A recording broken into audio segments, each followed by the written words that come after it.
రండి మన వాక్య భాగం కొరకు మరి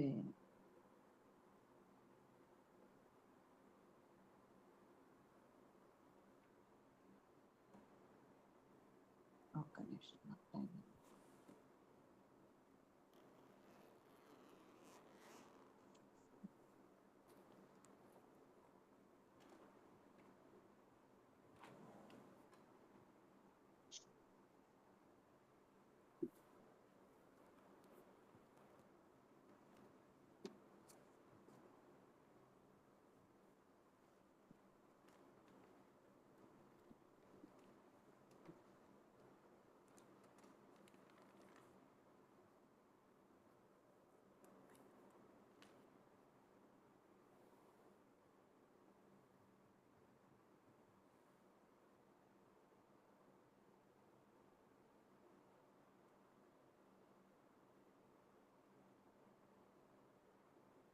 ఏం వినపట్లేదమ్మా. నేను ఇంకా మాట్లాడలా. ఒక్క నిమిషం నాకు టైం అయింది. రండి 1 కొరింథీ పత్రిక 6వ అధ్యాయం. 1 కొరింథీ పత్రిక 6వ అధ్యాయం 12 నుంచి 20 వరకు ఒక్కొక్క వచనాన్ని ఒక్కొక్కరు చదవండి. 1 కొరింథీ పత్రిక 6వ అధ్యాయం 12 నుంచి 20 వరకు, అంటే 9 వచనాలు. 9 మంది మీ బైబిల్స్ తీసి ఒకరి తర్వాత ఒకళ్ళు వచనంగా చదవండి. అన్నిటి యందు నాకు స్వాతంత్రము కలదు గాని అన్నియు చేయదగినవి కావు. అన్నిటి యందు నాకు స్వాతంత్రము కలదు గాని నేను దేని చేతను లోపరచుకొనబడనలను. భోజన పదార్థముల కడుపునకును కడుపు భోజన పదార్థములకును నియమింపబడి ఉన్నవి. దేవుడు దానిని వాటిని నాశనము చేయును. దేహము జారత్వము నిమిత్తము కాదు గాని ప్రభువు నిమిత్తమే, ప్రభువు దేహము నిమిత్తమే.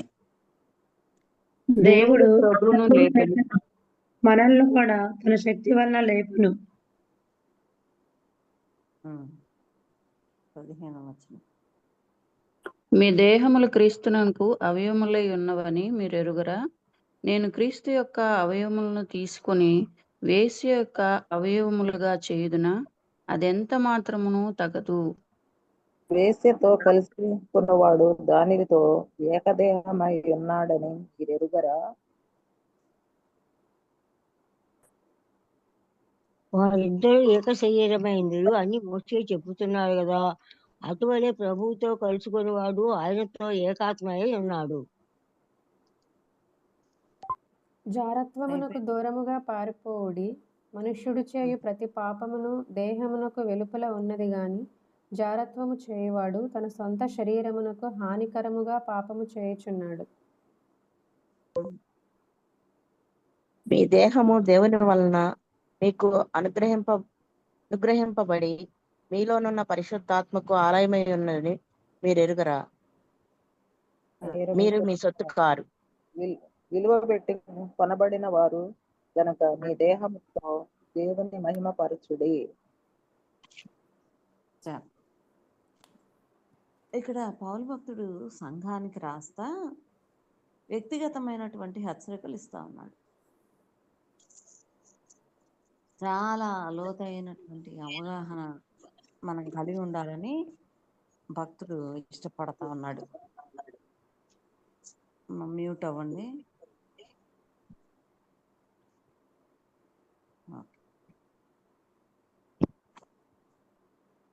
చాలా విషయాల్లో భక్తుడు అవగాహన ఇస్తా ఉన్నాడు విశ్వాసులకి.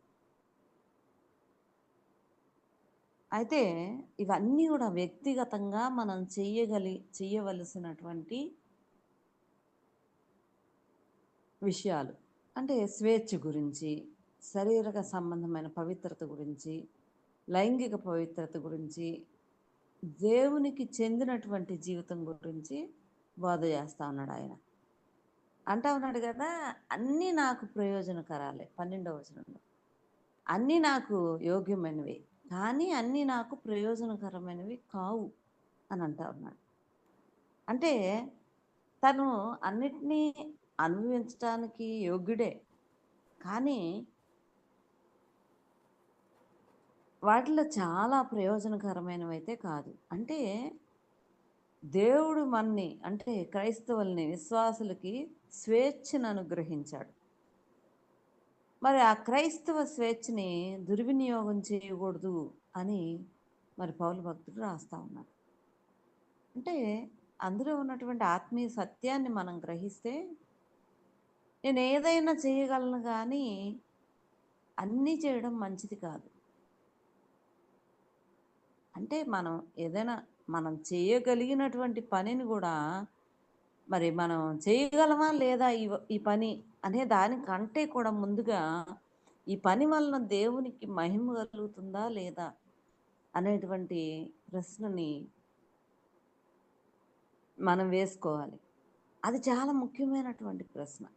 నిజమే, మనం చేయగలిగినటువంటి పనులు చాలా ఉంటాయి. అంటే దేవుడు మనకు సామర్థ్యం ఇస్తాడు, వాటిని చేయగలగడానికి శక్తి ఇస్తాడు, సమయం ఇస్తాడు. కానీ ఏదైనా ఒక పని చేసేటప్పుడు మనం ఆలోచించాల్సిన విషయం ఏంటి అంటే, సరే నాకు ఈ పని చేయడం వచ్చు, కానీ ఈ పని చేయడం వలన దేవునికి మహిమ కలుగుతుందా లేదా అనేది చాలా మరి ఆలోచన చేయాల్సినటువంటి విషయం. అంటే ఉదాహరణకి మనకు బైబిల్లో ఒక ఉదాహరణ తీసుకుంటే ఆదికాండం 25వ అధ్యాయానికి కనుక మనం వెళ్తే ఈసావు కనిపిస్తాడు అక్కడ. మరి ఆయనకి ఇవ్వబడింది ఏంటి అంటే జన్మ హక్కు. పెద్ద కుమారుడుగా జన్మించడం వల్ల ఒక హక్కును పొందుకున్నాడు. ఆ హక్కుని అమ్ముకునేటువంటి స్వేచ్ఛ కూడా ఏసావుకు ఉంది, అందుకనే కదా అమ్మేశాడు. కానీ తన ఆకలిని తీర్చుకోవడానికి ఆ జన్మ హక్కును అమ్మేశాడు. స్వేచ్ఛ ఉంది, చేయడానికి స్వేచ్ఛ ఉంది, కానీ ఆ పని చేయడం వల్ల నష్టం కలిగింది, తనకి ప్రయోజనం ఏమీ కలగల. అందుకనే మనం ఆలోచించవలసిన విషయం ఏంటి అంటే, నా అలవాట్లని నేను నియంత్రిస్తున్నానా? అలవాట్ల వలన చాలా నష్టాలు కలుగుతాయి. ఏసావుకు కూడా అంతే.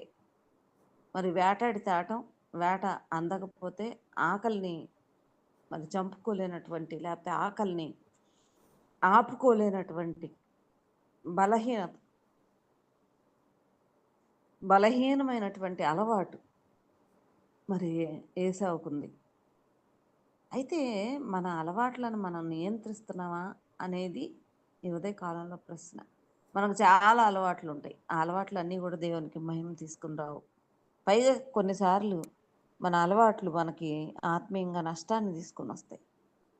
మరి పరిశుద్ధాత్మ ద్వారా, పరిశుద్ధాత్మ యొక్క సహాయంతో అటువంటి అలవాట్లని మనం ఆపుకోగలుగుతున్నామా, నియంత్రించగలుగుతున్నామా అనేది మరి ఈ ఉదయ కాలంలో మరి ఇక్కడ ఈ యొక్క 12వ వచనం నుంచి మరి మనకి వేయబడేటువంటి ప్రశ్న.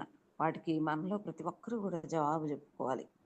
మరి చాలాసార్లు మనకి మన అలవాట్లు ఎలా ఉంటాయి అంటే మనకి హాని చేసేవిగా ఉంటాయి. చాలామంది ఆ అలవాట్ల వల్ల సమయాన్ని దుర్వినియోగం చేస్తారు, మరి డబ్బును దుర్వినియోగం చేస్తారు, లేకపోతే మరి మనకున్నటువంటి సామర్థ్యాన్ని దుర్వినియోగం చేస్తారు, మరి అనేక రకాలైనటువంటి నష్టాలను పొందెచ్చుకుంటారు. మరి అటువంటప్పుడు మనం మన అలవాట్లని మరి అంటే దేవునికి మహిమ తీసుకురానటువంటి మన అలవాట్లను మనం పరిశుద్ధాత్మ దేవుని చేతిలో పెట్టాలి. వాటిని మరి ఆపగలగడానికి సామర్థ్యాన్ని ఇమ్మని ప్రభువుని అడగాలి. అడిగినప్పుడు మరి దేవుడు ప్రయోజనకరం కానటువంటి మన అనుదిన అలవాట్లని నియంత్రిస్తాడు. దాని ద్వారా మనం ఆత్మీయంగా ఎంతో మేలు పొందుతాం. రెండవదిగా చూస్తే కనుక మరి ఆయన అంటూ ఉన్నాడు కదా, నేను ఎప్పుడు కూడా నేను దేనికి కూడా బానిసను అవ్వలేదు అని అంటా ఉన్నాడు. ఇది ఎంత గొప్ప అలవాటో చూడండి, లేకపోతే ఇది ఎంత గొప్ప విషయమో చూడండి. ఒక వ్యక్తి యొక్క జీవితంలో మరి బానిస అవ్వకుండా తను తాను భద్రపరచుకోవడం. బానిస అవ్వడం అంటే ఎవరికో అమ్ముడు పోయి వాళ్ళకి పని చేయడం మాత్రమే కాదు. పాపం ఎప్పుడు కూడా బానిసత్వంతోనే ముగుస్తుంది. పాపం చూడండి, ఒక పాప సంబంధమైనటువంటి అలవాటుని మనం గమనిస్తే అది చేయకుండా మనం ఉండలేం. కొంతమంది అబద్ధాలు చెప్తారు. అసలు అబద్ధం చెప్పకుండా రోజు గడవదు వాళ్ళకి. ఎందుకంటే ఆ విధంగా పలకటానికి వాళ్ళు మరి అలవాటు పడిపోయారు. అట్లాంటివి చాలా ఉంటాయి. చాలా ఉదాహరణలు ఉన్నాయి దేవుని వాక్యంలో కూడా. ధన వ్యామోహం, డబ్బు సంపాదించాలి. ఇది ఎక్కడ దాకా వెళ్తుంది అంటే ఈ వ్యామోహం బానిసత్వంతో ముగుస్తుంది. ఇక ఆ డబ్బు సంపాదన కార్యక్రమానికి బానిసైపోతారన్నమాట వ్యక్తులు. తర్వాత అశ్లీలత, తాగుబోతులను చూసారా?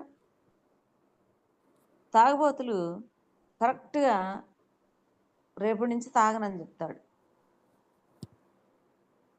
కానీ ఆ రేపు అనేది వచ్చేటప్పటికి, ఆ సమయం వచ్చేటప్పటికి మళ్ళీ మొదలు. సోషల్ మీడియా ఈ రోజుల్లో అన్నిటికంటే వ్యసనం ఏంటంటే సోషల్ మీడియా. మనందరినీ పట్టి పీడించేటువంటి వ్యసనం ఇదే.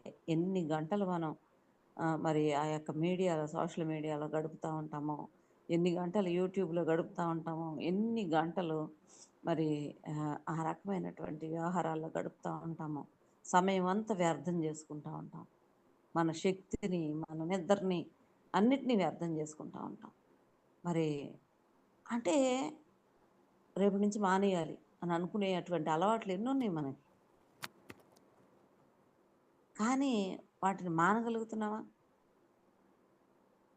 అధికార వ్యామోహం, ఇది కూడా అట్లాంటిది.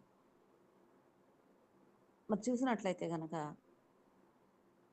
గొప్ప భక్తుడే, దేవుని చేత ఒక ఉద్దేశపూర్వకమైనటువంటి జీవితం కొరకు మరి జన్మించిన వాడే అయినప్పటికీ కూడా తన యొక్క అలవాటుని నియంత్రించలేక బానిసైపోయాడు. మీకు అందరికీ తెలుస్తూ ఉంటుంది ఎవరో, సంసోను.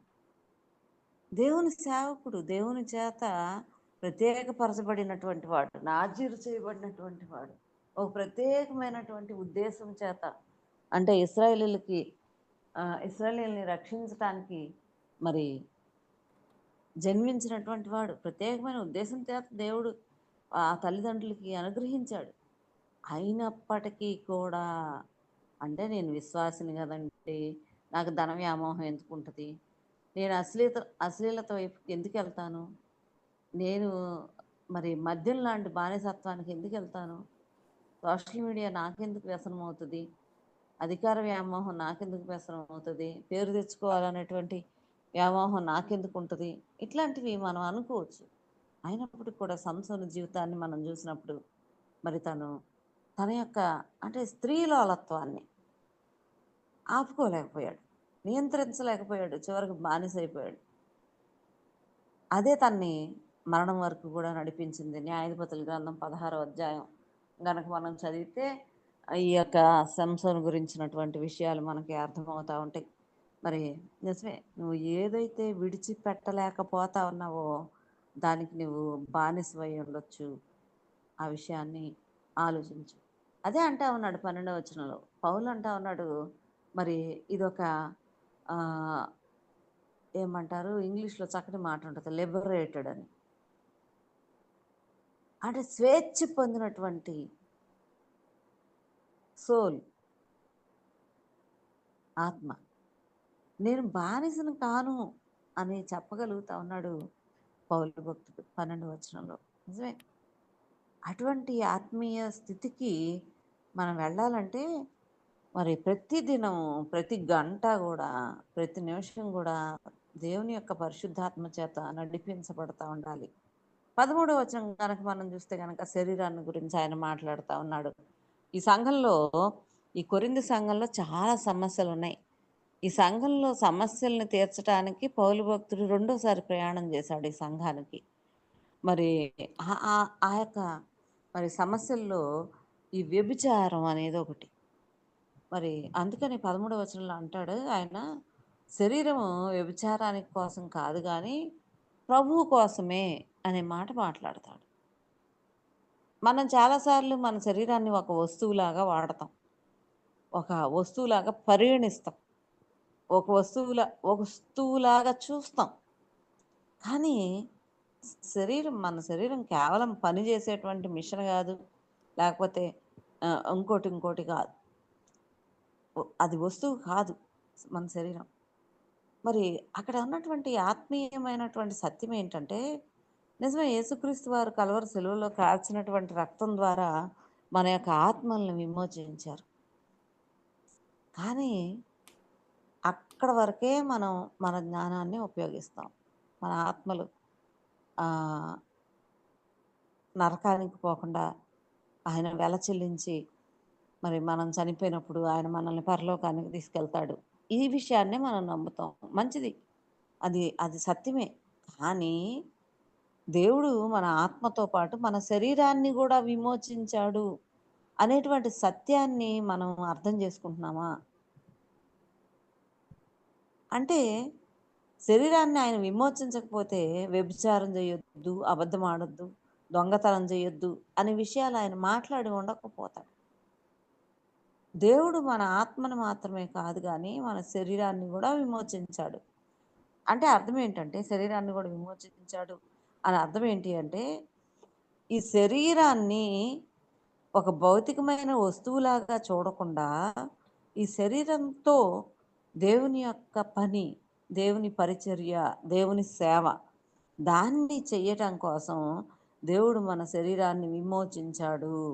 ఆ విషయాన్ని మనం బాగా అర్థం చేసుకోవాలి. మరి బైబిల్లో చాలా మంచి ఉదాహరణ మనందరికీ తెలుసు. మరి యోసేపు పొతిఫర్ భార్య శోధనలో మరి పాపం కొరకు శోధించినప్పుడు దూరంగా పారిపోయాడు.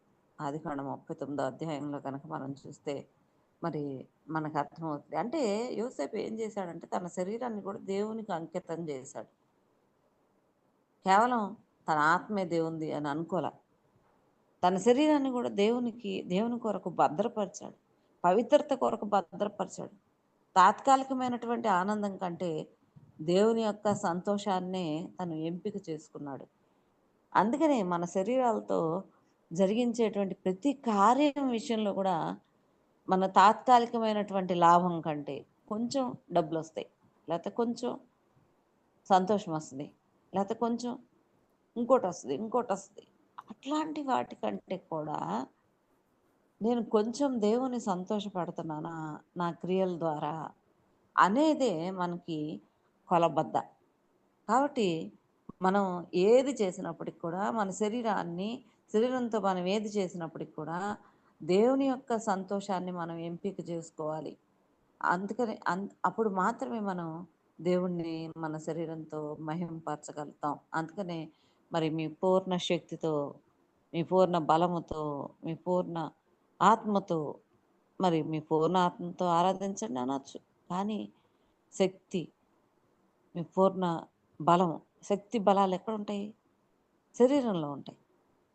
మన శరీరంలో ఉన్నటువంటి గుణాలతో లేదా మన శరీరంతో దేవుణ్ణి ఆరాధించాలి, శక్తితో బలంతో ఆరాధించాలి. కాబట్టి శరీరం అనేది వస్తువు కాదు, దేవుడు మనకి అనుగ్రహించినటువంటి ఒక గొప్ప వరం. కాబట్టి ఆ వరాన్ని దేవుని మహిమ కొరకు మనం వాడాలి అనే విషయాన్ని మరి 13వ అధ్యాయంలో పౌలు భక్తుడు సెలవిస్తా ఉన్నాడు. తర్వాత మనం 13వ వచనానికి కనుక వెళ్తే మరి దేవుడు ప్రభువుని లేపినట్లే మనల్ని కూడా లేపుతాడు అనే మాట మాట్లాడుతా ఉన్నాడు. పునరుద్ధానాన్ని గురించినటువంటి మాట మనకు అక్కడ కనిపిస్తా ఉంది. అంటే ఇందాక మనం మన శరీరం వస్తువు కాదు అనే విషయం చూసాం. అంత మాత్రమే కాదు, మన శరీరం నశించిపోయే వస్తువు కాదు. మనం చాలాసార్లు అనుకుంటాం మన్ను అనేది వెనకటి వల్లనే మన్నుకి మారుతుంది అని అనుకుంటాం. కరెక్టే. మరి సమాధి చేయబడినప్పుడు శరీరంలో ఉన్నటువంటి మాంసం అంతా పురుగులు తినేసో, కుళ్ళిపోయో, ఇంకోటి డీకే నశించిపోద్ది, మట్టిలో కలిసిపోద్ది. కరెక్ట్. కానీ మన శరీరం నశించిపోయే వస్తువు కాదు. అంటే దేవుడు ఒకటేంటంటే ఇక్కడ 2 విషయాలు. ఒకటేంటంటే దేవుడు ఆ శరీరాన్ని తిరిగి లేపుతాడు. మనం ఉన్నట్లుగానే మనల్ని మనం కనుగొంటా ఉంటాం. అంటే ఇప్పుడు అద్దంలో చూసుకుంటే మరి నేను ఎలా ఉన్నానో, నేను మరణించి సమాధి చేయబడి ప్రభువు లేపినప్పుడు కూడా నేను అలాగే ఉంటా. నా శరీరంలోనే మార్పు వస్తుంది, మహిమ శరీరం వస్తుంది నాకు. అంటే నా శరీరాన్ని మరి అది కుళ్ళిపోయి మరి నశించిపోయి మట్టిలో కలిసిపోయినప్పటికి కూడా దేవుడు నాకు అదే శరీరం అమర్చి మరల లేపుతాడు. కాకపోతే అది రక్త మాంసాలు కలిగినటువంటి శరీరం కాదు, మహిమ శరీరం. కాబట్టి మన శరీరం నశించిపోయేది కూడా కాదు. నన్ను నేను చూసుకున్నప్పుడు మరలా నేను ఇప్పుడు చూసుకున్నప్పుడు ఎలా ఉన్నానో అలానే ఉంటా. కాకపోతే తేడా ఏంటంటే నా శరీరం మార్పు నొందినటువంటి శరీరం. కాబట్టి మన శరీరం నశించిపోయేది కాదు అనేది అర్థం చేసుకోవాలి. అందుకనే ప్రతిరోజు మనం చేసేటువంటి ప్రతి పనిలోనూ మనం నిత్యత్వంతో సంబంధం కలిగి ఉన్నాం అనేటువంటి అనేటువంటి విషయాన్ని మనం జ్ఞాపకం చేసుకోవాలి. మనం ఎక్కడి వారం మాత్రమే కాదు, మన శరీరం కుళ్ళిపోయి నశించిపోయినప్పటికీ అదే శరీరంతో, మహిమ శరీరంతో నేను లేస్తాను అనే విషయాన్ని మనం గుర్తు చేసుకోవాలి. అందుకని మనం చేసే ప్రతి పనికి ముందు మనం నిత్యత్వంతో, నిత్య జీవంతో, పరలోకంతో మనం సంబంధం కలిగి ఉన్నటువంటి వారం అనే విషయాన్ని మనం జ్ఞాపకం చేసుకోవాలి. మనం ఆ విధంగా మనం జీవించాలి. మరి యేసుక్రీస్తు వారి పునరుద్ధానాన్ని చూసినప్పుడు ఆయన పునరుద్ధానం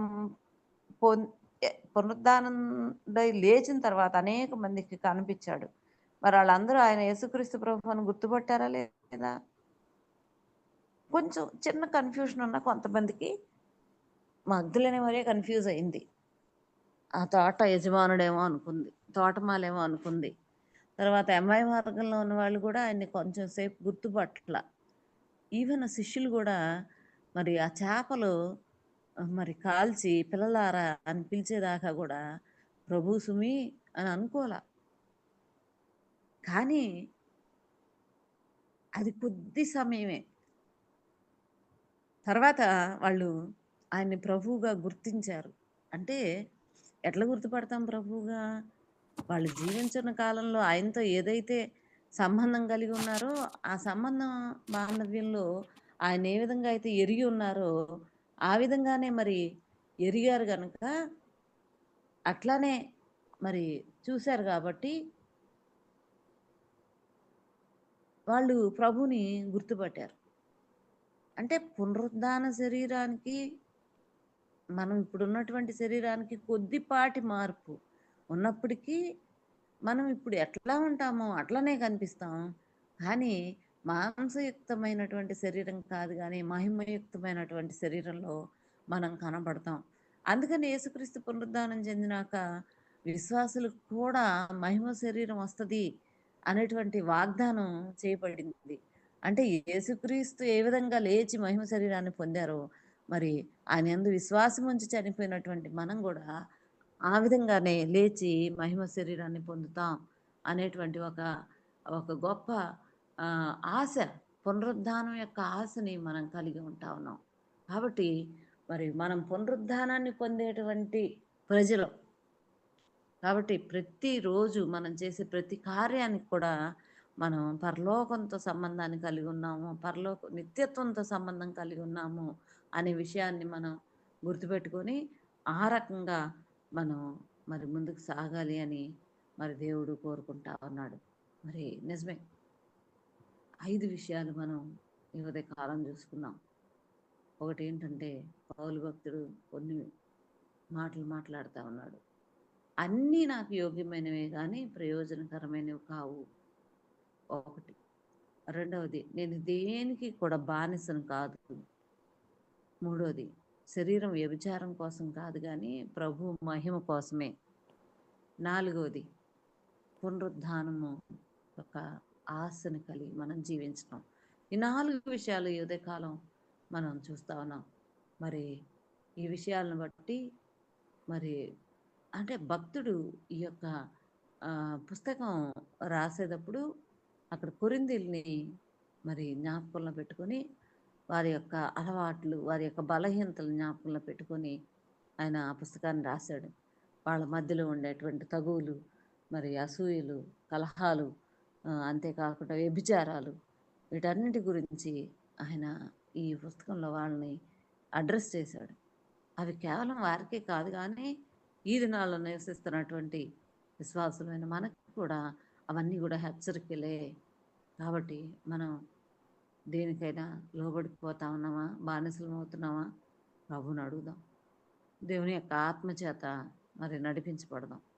మరి శరీరాన్ని దేవుని మహిమ కొరకు వాడదాం. పునరుద్ధానం పొందుతామనేటువంటి ఆశ చేత ప్రతిదినం ఆ ఆశని బేసుగా తీసుకొని, లేకపోతే ఆ ఆశ మీద మనం కట్టుకుంటూ మరి ముందుకి ఆత్మీయ స్థితిలో ముందుకు సాగుదాం. మిగతా కొన్ని విషయాలు ఈ యొక్క మనం చదివిన ప్యాసేజ్లో ఉన్నాయి. అవి రేపటి దినంలో మనం చూసుకుందాం. దేవుడి వాక్య భాగంలో మనందరినీ ఆశీర్వదించును గాక. రండి